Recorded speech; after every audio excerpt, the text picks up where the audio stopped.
Bueno, les decía antes que nos había quedado fuera de la grabación, de que en la región pampeana,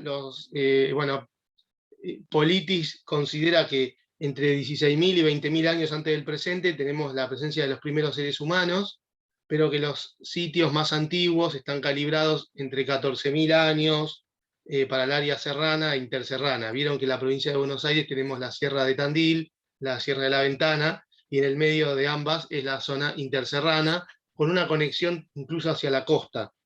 En la región pampeana tenemos sitios que rondan en los 14.000 años, como la cueva Tixi, la cueva El Alba, el abrigo Los Pinos, la cueva Burucuyá, la cueva La Brava, Analía Sitio 2, Los Helechos, Cerro La China, Lobería 1, Cerro El Sombrero, y bueno, y después tenemos en lo que es la región de Tandilia, sitios que van entre 12.800 y 10.700 años antes del presente, a la zona interserrana con 14.000 años u 11.500 años antes del presente.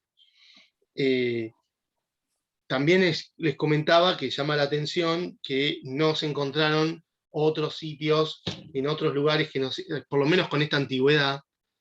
Hay algunas excepciones, como un esqueleto humano que se encontró en lo que es el arroyo de Frías, pero bueno, no está claro por qué no encontramos otros sitios en otros lugares. Hay algunos artículos más viejos de Politis, creo que lo puse en la bibliografía complementaria, y otro artículo en donde él mismo va a sostener que la ausencia de rocas adecuadas para lo que era la construcción de las puntas de proyectil puede ser una explicación para poder considerar de por qué los sitios más antiguos estaban en esta zona, la zona de la sierra o entre las mismas. Así que el hecho, el problema no era la no existencia de piedras, pero sí de piedras que servían para lo que es la confección de una punta de proyectil, porque vieron que hay piedras por ahí que sirven para fabricar un mortero, o piedras que sirven para boleadora, pero no para digamos, que uno le pueda sacar filo, o sea, no es el mismo material, ¿no? Así que roca de buena calidad para poder hacer estos instrumentos, un problema que es la escasez de materias primas, puede ser un elemento como para explicar esto. Hay también algunos sitios, porque también sí se van a encontrar materia prima, pero de peor calidad en la costa atlántica, pero se supone que los asentamientos que había en la costa atlántica eran más bien de una población nómade. Esto implicaba que eran bandas que se podían desplazar como cazadores-recolectores hacia la costa en determinados momentos y después volvían al área serrana.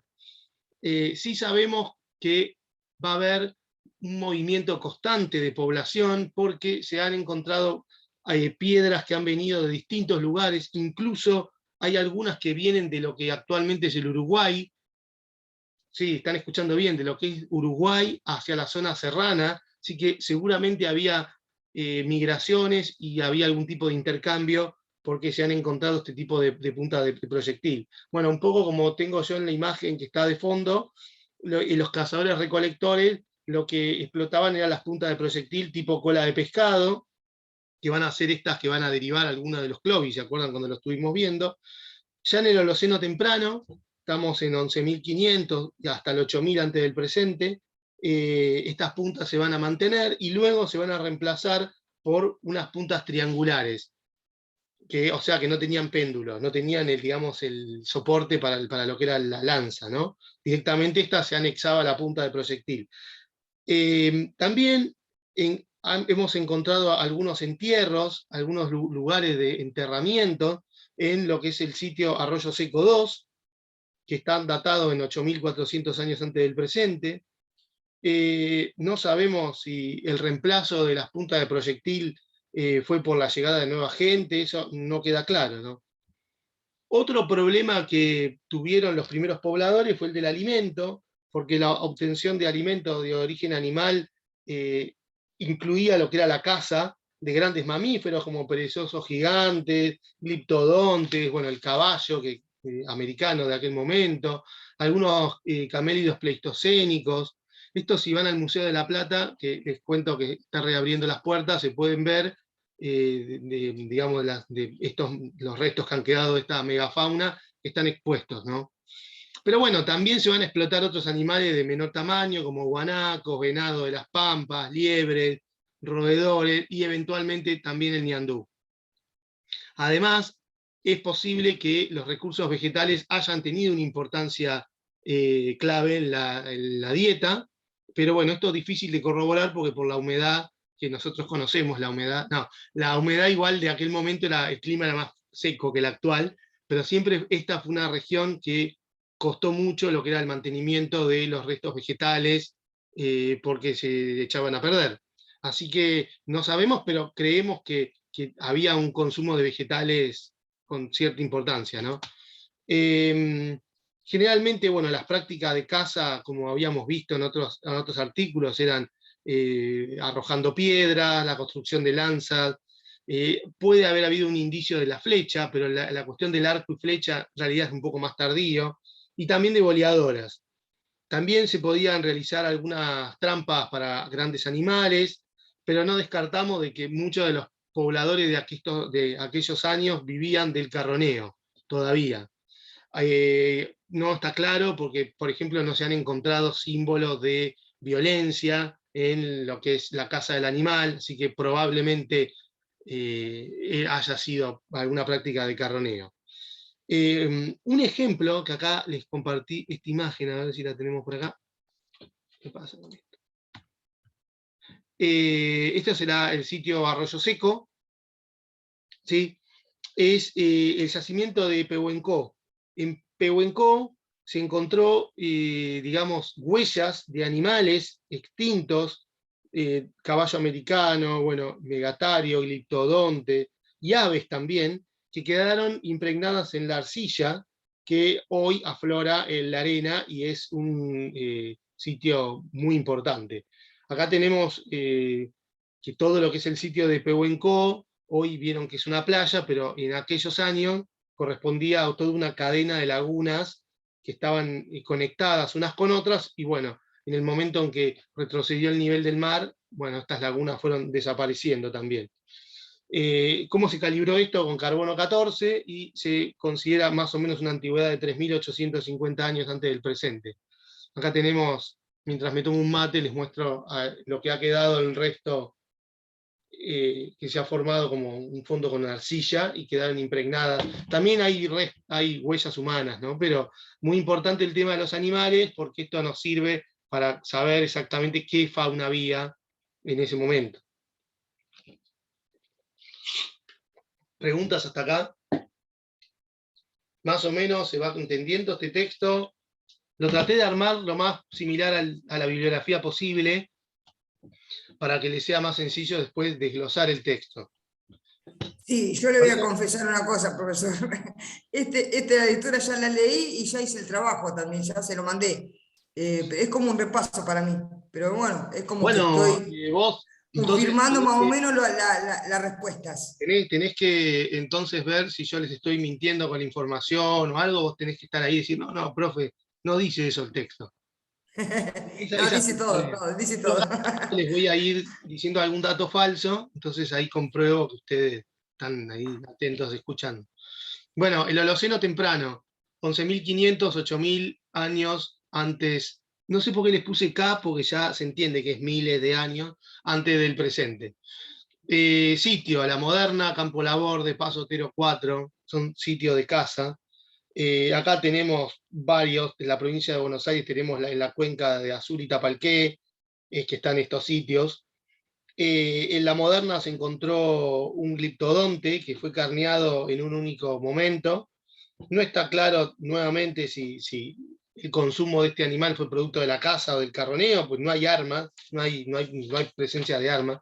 En Campo Laborde se encontró una punta de proyectil que no está del todo completa, pero se cree que era lanceolada y con péndulo, así que era de las antiguas, ¿no?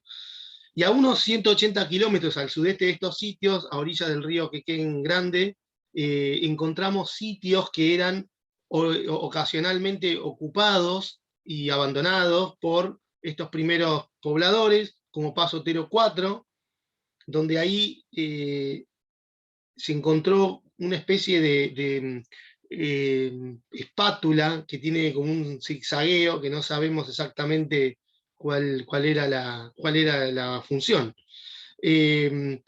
Hay rastro de indígenas pampeanos ya en el Holoceno temprano, en lo que es el actual partido de Lincoln, a las orillas de la laguna Los Pampas. Hay varios esqueletos humanos que están calibrados en 10.150 años antes del presente. Hace aproximadamente 8.500 años, en el sitio Arroyo Seco, probablemente, por la cantidad de esqueletos que se encontraron, más de entre 40 y 50 esqueletos, que están completos además, así que se piensa que era algún tipo de cementerio o algún sitio sagrado. Hay un paquete funerario de 4 esqueletos enterrados en una bolsa de cuero, y más tarde, ya para los 7.800 y 7.200 años antes del presente, se encontraron que en estos restos tenían algún tipo de ajuar. Por ejemplo, collares hechos con colmillos de zorro. Y la presencia del zorro también aparece en otros lugares, con lo cual uno puede llegar a pensar que el zorro podía tener, o era algún tipo de animal de culto. Pero la verdad que esto no lo sabemos. No sabemos en lo que era la cosmología indígena qué lugar ocupaban los zorros, para decirlo de alguna forma. Bueno, ya extinguidos los grandes mamíferos como guanacos y venados, en las pampas ya lo que va a ser la presa van a ser los pequeños animales. Alrededor de 8.700 años antes del presente, en la llanura ya van a desaparecer algunos sitios y vamos a encontrar más presencia en la costa. Hay una migración hacia esa zona, en lo que era la caza de lobos marinos y de otra fauna del mar. Ahí tenemos los sitios de Montehermoso, que están calibrados en 7.900 años antes del presente. Hay huellas humanas, de adultos, de niños, y el sitio La Hoya, de 8.150 a 7.500 años antes del presente. Ahí se encontraron restos de lobos marinos, instrumentos de madera, punta de astillas, incluso hay un mango de hacha o maza, no sabemos, y también aparece la espátula, que también por eso es que esto, ustedes saben que en un momento yo le pregunté al autor de, acá tenemos la entrada de el sitio Arroyo Seco, que le pregunté a Politis y no saben el tema de la espátula, pero bueno, era como una tablilla con un zigzagueo, no se sabe. Bueno, los cazadores, acá tenemos alguna parte, como, igual más adelante hay un mapa un poco más ampliado, en lo que era la división de la pampa húmeda, parezco ya del primario, ¿no? La pampa seca, la parte acá de la pampa húmeda, y dentro de esto tenemos la zona del litoral y el delta, la zona de, digamos, serrana, Tandil y Aventán, y la zona interserrana con la conexión hacia la costa, ¿no? Más o menos como para que se ubiquen.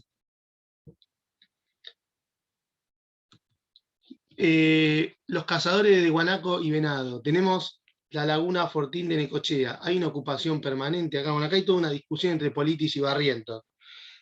Gustavo Barrientos. Son los dos, Gustavo. Acá tenemos, hace 8.000 años, más o menos, el nivel del mar asciende y se va a consolidar un nuevo tipo de vida indígena, vinculado con la caza de guanacos, venado, ñandú y algunos roedores también. Encontramos también que se van a aprovechar los recursos de los lobos marinos en la costa, roedores nuevamente, aparecen cuchillos, raspadores hechos en cuarcita, y también está la presencia de la tanina, otro material que se utilizaba, y también van a aparecer mucho las boleadoras. Las lanzas siguen usando las puntas triangulares, sin péndulo digo, y van a empezar a aflorar algunas rocas de calidad importante que venían de Tandil y Ventania, que probablemente abastecían a la zona de la costa. A partir de 5.200 antes del presente, tenemos que la cuarcita blanca va a empezar a ir, digamos, va a ser como más, va a estar mucho más presente que la tanina. En lo que es el sitio de la laguna Fortín de Necochea, lo que es actual partido de Madariaga, encontramos algunos campamentos que están calibrados en 6.500 a 3.200 antes del presente. Acá hay toda una discusión. Gustavo Barrientos plantea que hubo una discontinuidad en la población, o sea que probablemente eran población que emigraba de manera estacional, y Politis, que en cambio va a pensar de que sí hay una continuidad y que va a haber una población que se va a mantener en esta zona, y que el sitio Fortín de Necochea, acá es donde él lo va a proponer, es como la muestra de ello. Acá creo que tengo preguntas. Un hechicero lo hizo. Les recomiendo que lo googleen a Politis, porque tiene varias cosas publicadas que están en internet, y si le escriben a él incluso es muy accesible.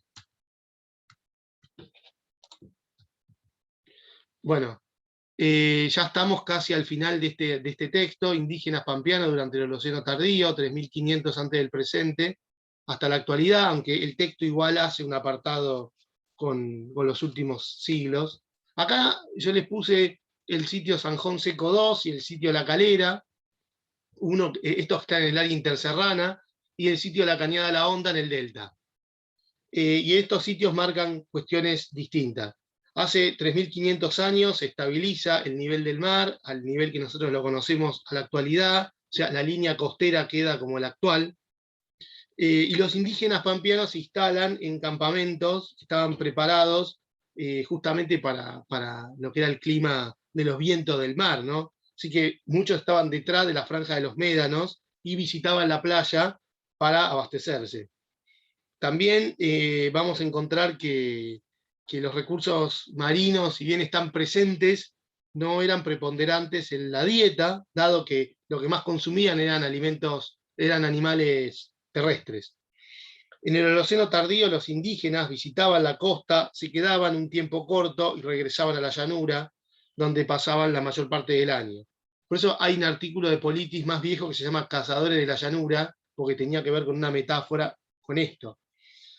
Va a haber dos innovaciones importantes en esta época. Una es la alfarería y la otra es la aparición específica del arco, que va a complementarse con la flecha. O sea, recién en esta época, 3.500 antes del presente. No descartamos igual que existía el arco antes, pero sí a partir de este momento ya lo conocemos.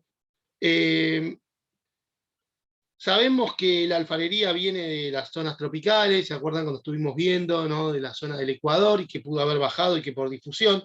No sabemos de dónde viene el arco, pero bueno, de la alfarería tenemos recipientes de cerámica que permitían la cocción de alimentos, lo que era el hervido, el aprovechamiento de los caldos, bueno, además de lo que es el transporte de líquidos y de otros alimentos, ¿no?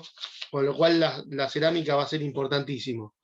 La cerámica más antigua está en el sitio Sanjón Seco II, que ahí tienen una imagen. Y bueno, este sitio está a orilla del río Quequén Grande, está datado en 3.300 años antes del presente, y la cerámica de esta zona muestra una decoración geométrica y pinturas con rojo. Esto, vayan al Museo de La Plata, que está esta cerámica en este lugar. Hay una sala específica que es de la región pampeana. Las puntas de proyectil, que eran triangulares y delgadas, se van haciendo más pequeñas en esta época. Sí se hacía con la misma roca de siempre, pero el hecho de reducir el tamaño permitía menor peso y llegar más lejos para la caza, o sea, mayor potencia y una mejor dirección, que se va a relacionar con lo que es la caza de aves y animales pequeños. Medio lo que habíamos visto, ¿se acuerdan cuando estuvimos charlando la evolución de Clovis, Folsom y las puntas cola de pescado? En todo lo que es el complejo simbólico, tenemos arte rupestre, hay pinturas en el complejo de Tandilia y Ventania. La antigüedad es muy difícil de establecer, pero sí se va a tratar de pinturas geométricas, donde va a predominar el rojo, también el color ocre, amarillo, líneas rectas, algunas líneas quebradas, y sobre todo el zigzag, como en la tablilla esa que estuvimos viendo, y círculos y rombos. O sea, no encontramos en la provincia de Buenos Aires pinturas de otras cuestiones que no sean estas formas geométricas, ¿no? Hay algunos sitios como Cerro Curicó, La Cautiva, Santa Marta, que están en Ventania, que marcan lo que es las pinturas rupestres, ¿no? Además, bueno, en el Holoceno tardío tenemos lo que es el sitio de la Calera, donde se van a hacer algunas cubetas que se utilizaban probablemente para lo que es el traslado de distintos elementos, ¿no? Que están calibradas entre 1650 y 1650 años antes del presente. Ya hace aproximadamente 2000 años se empieza a observar un nuevo cambio, se empieza a diversificar el modo de vida, va a haber una adaptación a un medio ambiente mucho más húmedo y a lo que es los recursos fluviales y de las lagunas, así que con lo que es la explotación de los recursos fluviales va a aumentar la población, hay un aumento de la población en este periodo, y también hay una ocupación de otros lugares, por ejemplo en los márgenes del río Paraná tenemos el sitio Cañada Honda, que está calibrado en 2100 años antes del presente. Se sabe que los indígenas se asentaban en el Paraná e iban incorporando distintos animales como el ciervo de los pantanos, que es muy común en esta región, además de algunos peces y otros roedores de la zona ribereña. También, Capincho. bueno, entre otros. También se van a incorporar nuevas tecnologías, por ejemplo, arpones hechos con hueso, y lo que es la difusión de las redes para la pesca. En algún momento, acá les muestro, antes de seguir, lo que es el área interserrana, y ahí había algunos sitios marcados, ven que yo les contaba que los sitios estaban detrás de la zona de los médanos, y que eran, digamos, los asentamientos estaban allí, y de esa forma podían conectar con la región interserrana y con la costa. ¿Sí? Y esto, ahora vamos con esto, no me voy a adelantar. Esperen que mientras tanto me tomo un mate. ¿Preguntas hasta acá? Si mientras tanto respiro. Una pregunta, profe. Sí. Póngale, ¿no? Si en el río Paraná hay más alimento, porque hay más fauna para cazar, para pescar, más árboles, como que hay más medios para sustentarse mejor, ¿no? O sea, ¿por qué no se encontraron asentamientos más antiguos ahí? Bueno, es una buena pregunta. Tiene que ver con la posibilidad de armar justamente los utensilios para la caza. Probablemente en esa zona no tenían las piedras para hacer los proyectiles para cazar esos animales. Nunca se pusieron a pensar que las áreas ocupadas de manera más temprana fueron áreas en donde se encontró punta de proyectil. En el caso del Delta tenemos piedras que sí servían mucho para lo que era la confección de morteros, y de hecho va a haber unos cultivos muy antiguos en la zona de los guaraníes y se usaba el mortero, pero no teníamos la calidad del material lítico que hay en esta zona. Esa es una explicación.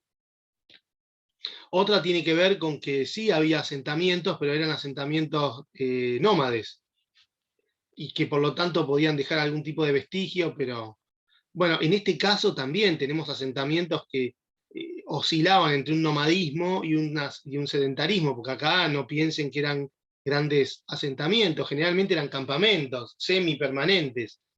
Sí, con el correr del Holoceno más tardío va a haber un asentamiento mayor, pero bueno. Quizá tenga que ver con eso la respuesta. De todas formas, en la zona del Delta sí se van a desarrollar ocupaciones, incluso jerarquías en lo que va a ser luego las sociedades de rango, que ahora se las voy a explicar. Tiene que ver con eso, con lo que es, además piensen en la posibilidad de ocupar la zona serrana y de tener piedras para armar las armas. La zona serrana podía servir como lugar de avistaje para saber dónde estaban las manadas de animales e ir a cazar. También piensen en la megafauna, que probablemente consumía elementos que había en esta zona, y por ahí en la zona del delta no. También tiene que ver con dónde estaba el alimento. De todas formas, esto se los pongo como alternativa para que lo piensen, pero les adelanto que no había problemas en lo que era la distribución de la fauna, sí había más problemas en lo que era la provisión del material lítico. Saben que incluso hasta se han encontrado sitios en donde los primeros pobladores ocultaban las armas para que después sean utilizadas por ellos al momento de la vuelta. O sea, se ve que había una escasez de piedra porque había lugares donde se ocultaba, incluso hay hasta piedras que están semi trabajadas, se ve que las ocultaban para trabajarlas más adelante y después, bueno, han quedado. Pero era todo un tema la provisión de armas. No es la única causa, pero es una muy importante. Bueno, ya para este momento tenemos todo lo que son los ambientes del litoral, de la región pampeana, que son ocupados por lo menos hace 2000 años, y acá vamos a destacar tecnologías muy avanzadas, como por ejemplo cerámica, que acá tenemos evidencia de producción local, una dieta que va a estar basada en los recursos del río, también de las lagunas, ¿no? Y algunos estuarios, y mayor sedentarismo. Se va a intensificar la explotación de los montes de tala, y se va a ampliar lo que es una red de intercambio en la zona, vamos a decir, digamos, más de los ríos y de las lagunas, ¿no? Al sur del río Salado, o sea, sobre la zona de Ventaña y Tandilia, va a haber toda una forma de vida que se va a asemejar mucho a los cazadores de guanaco de la Patagonia. E incluso va a haber vínculos con esta población y los pueblos originarios de la Patagonia. Esta diversificación probablemente tenga que ver con lo que es la adecuación a los distintos nichos ecológicos, a los distintos ambientes, y también a la intensificación de los contactos que va a haber, de las redes de intercambio y de comercio que se van a desarrollar durante esta época. En sí, en lo que es la actual provincia de Buenos Aires, podemos diferenciar dos grandes modelos. Uno era de los cazadores, recolectores y pescadores, que van a desarrollar en algunos casos la horticultura a pequeña escala, que estaban en ambientes fluviales y lagunales, por ejemplo el delta, el litoral del Paraná, el litoral del Río de la Plata, ¿no? Y por otro lado, los cazadores y recolectores de la llanura y de bosque del este y del sudeste, que es esta zona, ¿no? Pero bueno, nada, también es todo un tema de dónde venía toda esta gente, ¿no? Toda lo que es la información más reciente, se sabe que pudo tener origen de las tierras bajas tropicales, de los ríos, del río Paraguay, por ejemplo, del Paraná, del Uruguay, que fueron colonizando distintos ambientes y que se fueron estableciendo a partir de generaciones en estas áreas. Sobre todo en las zonas del delta, que van a contar con canoas para trasladarse de isla en isla, el desarrollo de arpones y redes para pescar, ¿no? De arcos, del desarrollo y del uso del hueso, que se le va a sacar mucho provecho, ¿no? Y también a conocer qué tipo de árboles explotar, por ejemplo, lo que es todos los recursos del yatay, el atala, el algarrobo, ¿sí? Que lo van a conocer los pobladores del delta, probablemente porque van a venir de migraciones de la zona de Paraguay, para que nos ubiquemos, ¿no? Estas poblaciones del delta son mucho menos nómades, vivían mucho más tiempo en asentamientos fijos, aunque podían moverse de un lugar a otro, y hasta construyeron sus propios montículos de tierra. ¿Vieron cómo estuvimos charlando como en América del Norte? Pero eran menores estos montículos, ¿no?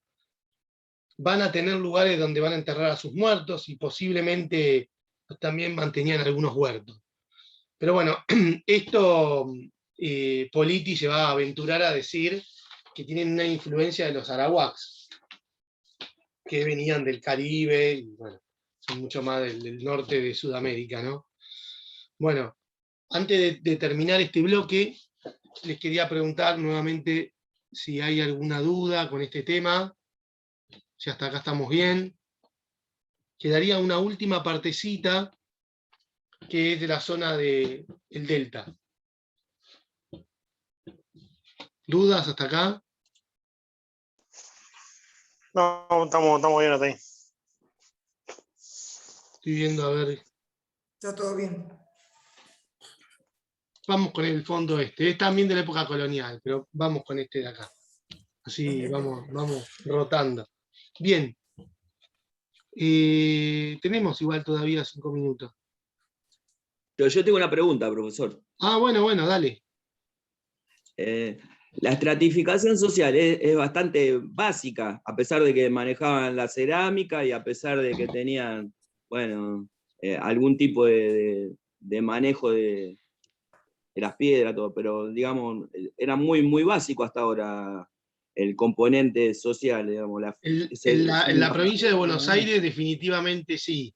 En lo que es el Delta encontramos algún grado de estratificación, que esto también se lo pregunté en su momento a Politis. Le dije, ¿pero qué eran? ¿Jefatura? ¿Estados? No eran.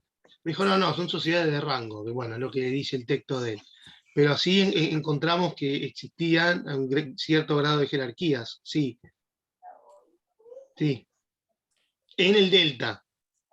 En el Delta, sí, que dice jerarquía y poder político también que tenían, Sí, ¿no? sí. Bueno, de hecho hay una pregunta que yo les hice sobre las sociedades de rango. Sí. Tiene que ver con eso. Ustedes las preguntas que yo les hago, les tienen que servir obviamente para hacer la actividad y entregarla, pero es como una forma de que ustedes desglosen el texto y digan, a ver, ¿qué es lo importante de este texto? Claro. Entonces, traten de usar las preguntas como una guía para desmenuzar el texto. Ustedes, por supuesto, le pueden hacer otro tipo de lectura, pero puede ser como una clave para ver los puntos principales o hacia dónde voy a apuntar con una posible pregunta para esa bibliografía. ¿Mm? Por eso es que yo tanto insisto con los trabajos prácticos. Vieron que también en esta circunstancia los trabajos prácticos que no estaban para aprobar los mandé a rehacer, pero ninguno desaprueba, a lo sumo los tienen que reformular, porque la función del trabajo práctico, ustedes saben, como un ficheo.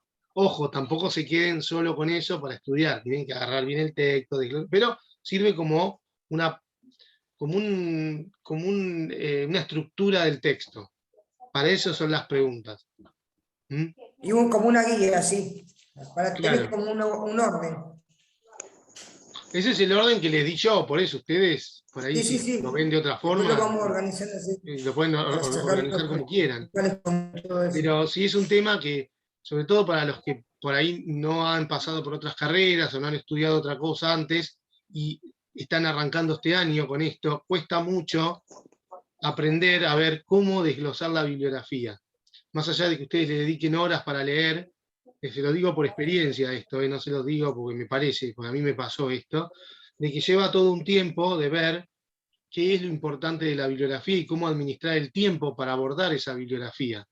Entonces, una guía de preguntas puede ser un puntapié para que ustedes a partir de ahí abran el texto. Y lo mismo, yo les recomiendo, y aprovecho este tiempito que nos queda para decirle, que cuando preparen el final, elijan un tema especial de 15 minutos más o menos, y en ese tema especial pueden tener una ayuda a memoria o un mapa conceptual, como si ustedes lo tuvieran que estar explicando, bueno, que de hecho lo van a estar, me lo van a estar explicando a mí y al vocal, ¿no? Pero lo pueden utilizar. No es la idea de esta materia que sepan todo de memoria. Yo tampoco me puedo acordar toda la fecha de memoria, y soy el profesor de esta materia, porque es imposible. Pero sí podemos saber qué grandes transformaciones hubo y en qué lugares en los distintos periodos. ¿Mm? Así que bueno, esa es la idea de los trabajos y de esta materia. Buenísimo. Y respecto a los trabajos anteriores, ¿alguien tiene alguna pregunta, alguna duda? No nos meta presión. Bueno. No, después también podemos, si alguno llega a rendir en diciembre, que de hecho yo lo hice el año pasado, algún horario de consulta podemos tener, cuando ya, para el que vaya a rendir en diciembre. Pues, seguramente ninguno va a rendir en diciembre, pero si alguno lo va a hacer, podemos poner un horario de consulta. Pero voy a tener más novedades después del viernes, que tengo una reunión de consejo, y ahí seguramente me van a decir. Por ejemplo, el tema este de la presencialidad, como tenía con Mazacane, yo intenté ir, pero no me dejaron por protocolo. Así que es todo un tema. Bueno, se está por cortar esto. Así que entramos por el mismo link, van a quedar 10 minutos más, les presento el tema de los ceramistas de la Ribera y después ya los libero. ¿Mm? Ok.